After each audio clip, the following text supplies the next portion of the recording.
pense au grand classique de la science-fiction, il n'y a pas grand auteur qui est plus classique que H.G. Wells.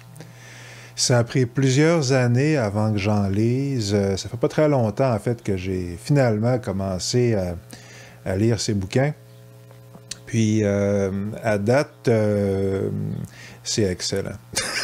C'est vraiment super bon, H.G. Wells.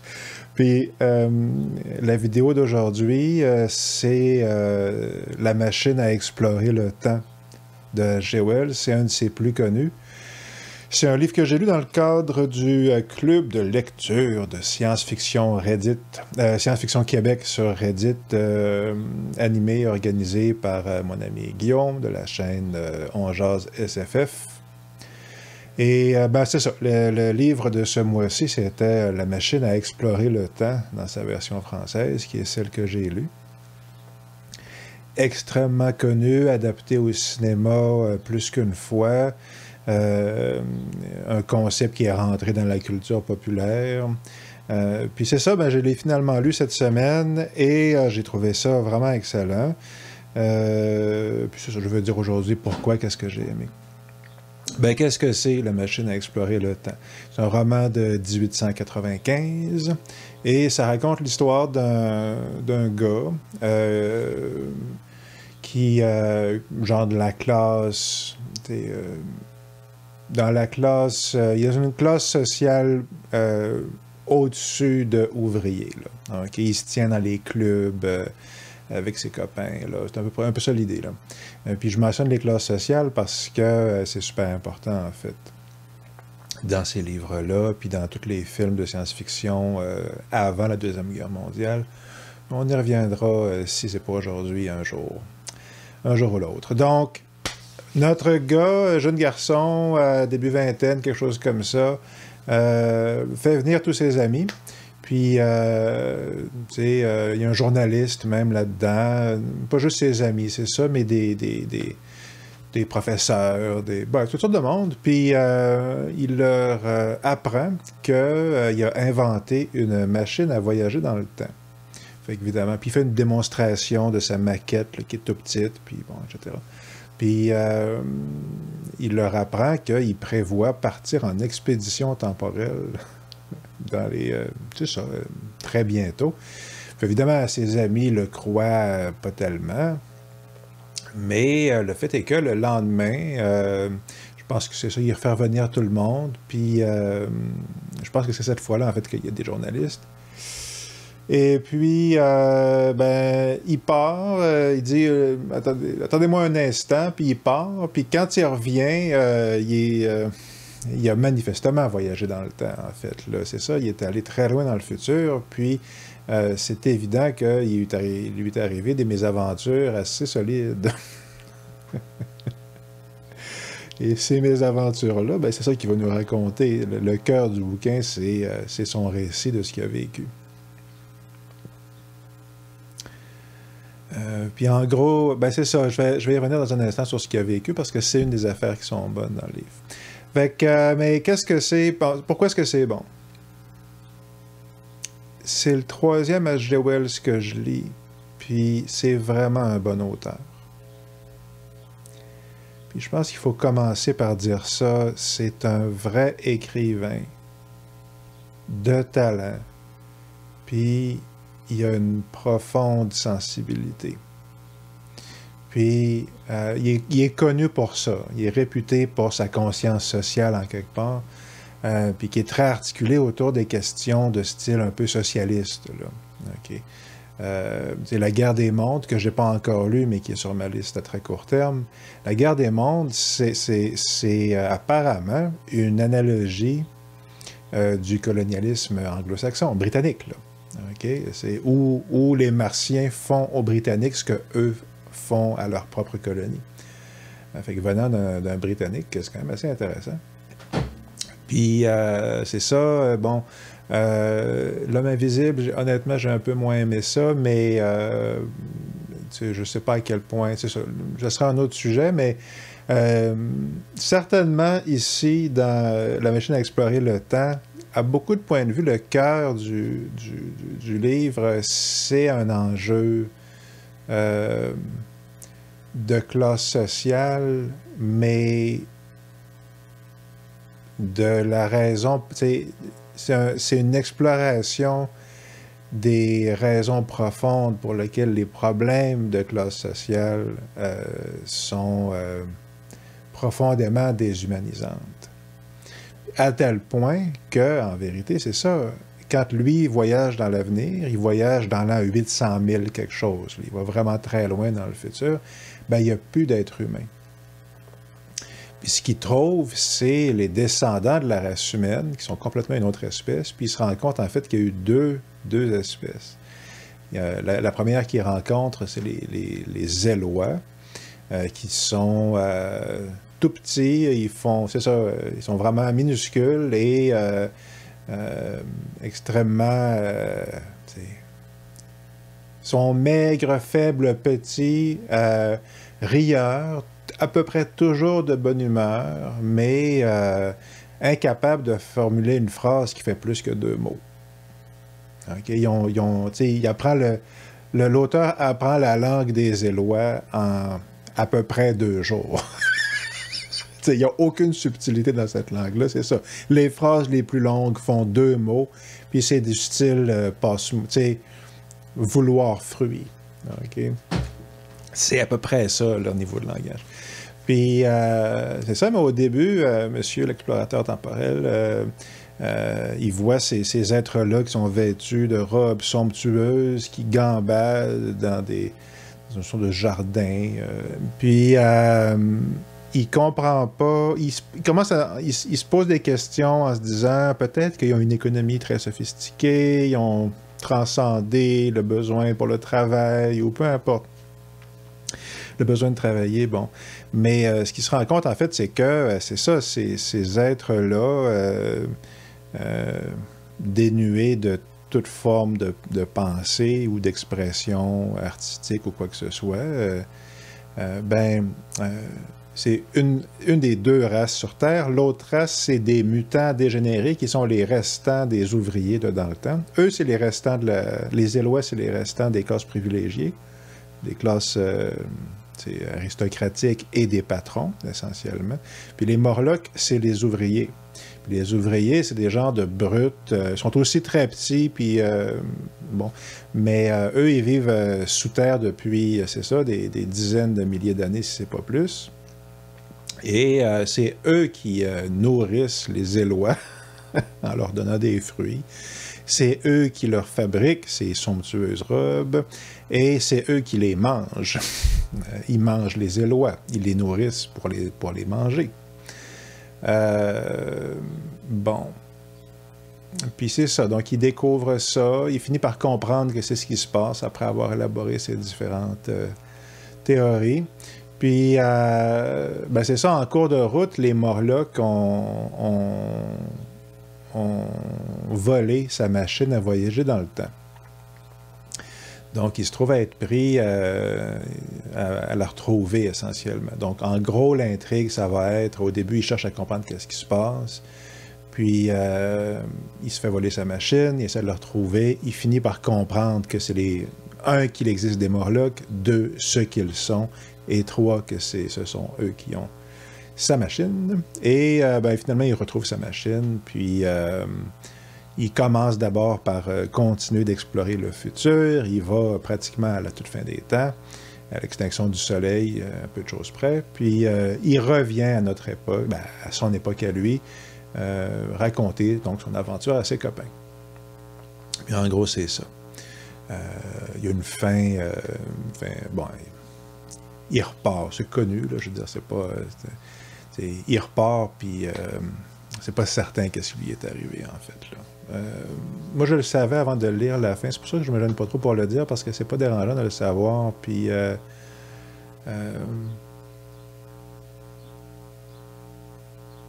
quand je l'ai lu, le bouquin, j'aimais ça, mais quand j'ai fini le dernier chapitre, les dernières 2 pages, essentiellement, même en sachant qu'à peu près c'est ça qui allait se passer, j'ai été très ému, en fait, par ce qui se passait. C'est venu c'est extrêmement évocateur ce qui se passe dans dans ces dernières pages-là, même si on sait la version TV Hebdo, là, même si on sait que bon, il repart puis il revient pas, mais la manière que c'est fait,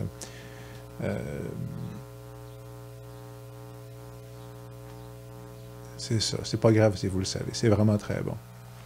Puis c'est ça. Pourquoi c'est bon? Ben c'est ça. Fondamentalement, c'est bon pour cette raison-là. Parce que c'est à la fois le mélange de questions sociales, mais c'est vraiment le fait que c'est animé par une émotion profonde, puis une candeur, une empathie, une douleur réelle, là, OK? Mélancolique. Devant le fait devant le spectacle là, d'un manque de... Pourquoi est-ce que les gens s'aident pas un peu? Pourquoi est-ce que les gens... C'est ça. Puis ça me fait penser, pendant que je parle, là, à Stalker, Pique-nique au bord du chemin des frères Strugatsky, que j'avais lu à peu près au même moment que j'ai lu un autre bouquin d'H.G. Wells, qui est L'île du Docteur Moreau, qui se trouve exactement dans le même volume là, que celui que j'ai ici. Bon. Ben c'est ça, le Stalker, c'est le livre, c'est essentiellement le même genre de message, là. Puis ce que je retiens dans les deux cas, c'est ça, c'est à quel point j'aime ça quand mes histoires de science-fiction utilisent la science-fiction parce qu'il y a vraiment il y a un cœur derrière, là. Il y a une pensée, puis il y a un cœur, puis quelque chose de profond, tu sais, puis qui exprime quelque chose de profond et fondamental, tu sais, sur pourquoi est-ce que présentement les affaires sont tout croche. Pourquoi est-ce qu'on s'aide pas? Pourquoi est-ce qu'on s'aime pas? Pourquoi est-ce qu'il y a de la méchanceté? Vous voyez le genre, là. Puis,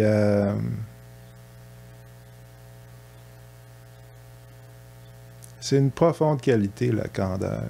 Puis, H.G. Wells, c'en est bourré. Certainement la machine à explorer le temps. Fait qu'en gros, c'est ça. Tu sais, est-ce qu'il y a d'autres affaires? Ben, il y a plein d'autres affaires qui sont bonnes. C'est quand même un livre qui est très court, là, il faut le dire. La version d'origine, apparemment, ça fait même pas 100 pages. Là. Donc, ici, en écrit gros, ça fait 100 quelques, là, 200, mais ça se lit très vite. Là. Okay. C'est ça que... Mais qu'est-ce que j'ai noté? Question sincère et de bonne foi, bien écrit, humanisme. Ben, c'est ça. J'ai un peu fait le tour. Je vais mentionner vite fait qu'il y a deux...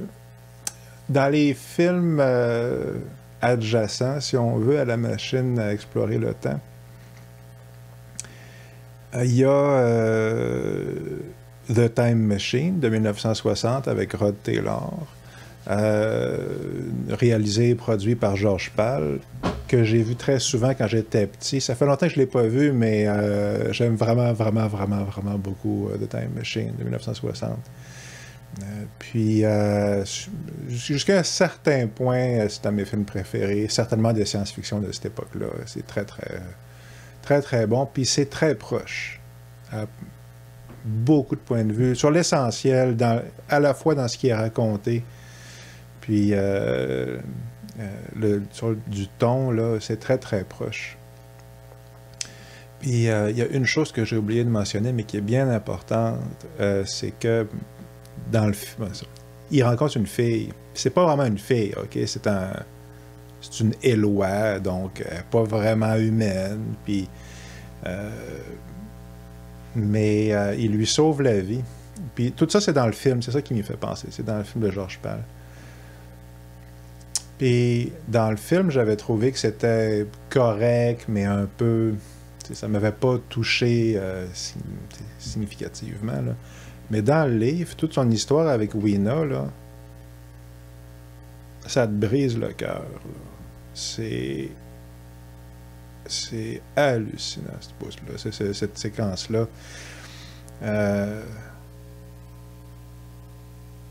Puis je vous laisse le lire là-dessus. Je dis une séquence, mais c'est en fait, à partir du moment où il la sauve, elle est là, plusieurs chapitres. Puis c'est vraiment très fort, puis vraiment profond en quelque part, ce qu'il raconte dans cette séquence-là. Puis jusqu'à un certain point, la chute du roman au complet tourne autour de ça.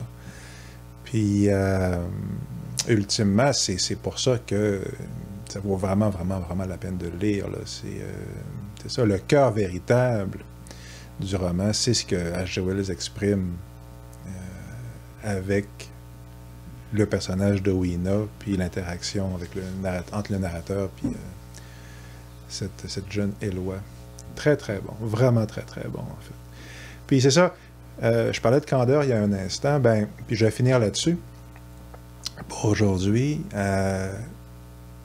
il y a un film de 78-79 à peu près, qui s'appelle Time After Time, qui est un film de voyage dans le temps où le personnage principal, c'est H.G. Wells. Puis il est joué par Malcolm McDowell de Orange Mécanique. H.G. Wells a inventé la machine à voyager dans le temps. Puis Jack l'Éventreur la vole. Jack l'Éventreur qui est joué par le légendaire David Warner.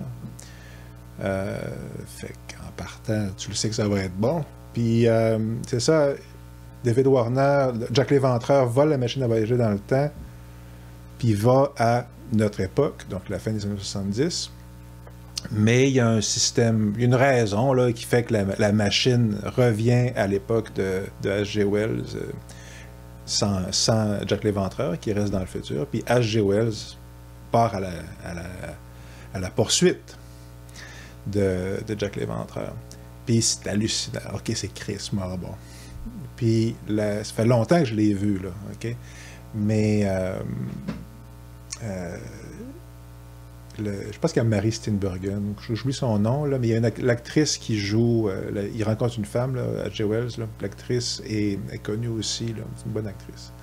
Mais c'est ça, tu aurais dit que le principal aspect du film, puis qui m'est vraiment resté de manière très profonde, même plusieurs années après que je l'ai vu, c'est cette candeur-là. C'est le côté extrêmement doux, sincère et bien intentionné du personnage de H.G. Wells. Puis qui est complètement apparent dans ces histoires. Fait que ça vaut la peine. Si vous ne l'avez pas vu, le Time After Time, c'est très, très bon. Puis, bon, évidemment, Machine à voyager dans le temps, le film de 1960 aussi, c'est très bon. Je sais qu'il y a un film avec Guy Ritchie, Guy Ritchie de 2002, ça, je ne l'ai pas vu, ça a l'air. En tout cas. Mais c'est ça, Time After Time, c'est super bon. Puis, la machine à explorer le temps, ça va quasiment vous prendre moins de temps à le lire que la vidéo que je viens de faire. C'est vraiment un bouquin tout petit. Mais c'est un très, très, très, très bon livre de science-fiction, puis un bon livre tout court. Puis on est bien chanceux que ça existe, puis je vous le recommande fortement. Alors voilà, à la prochaine.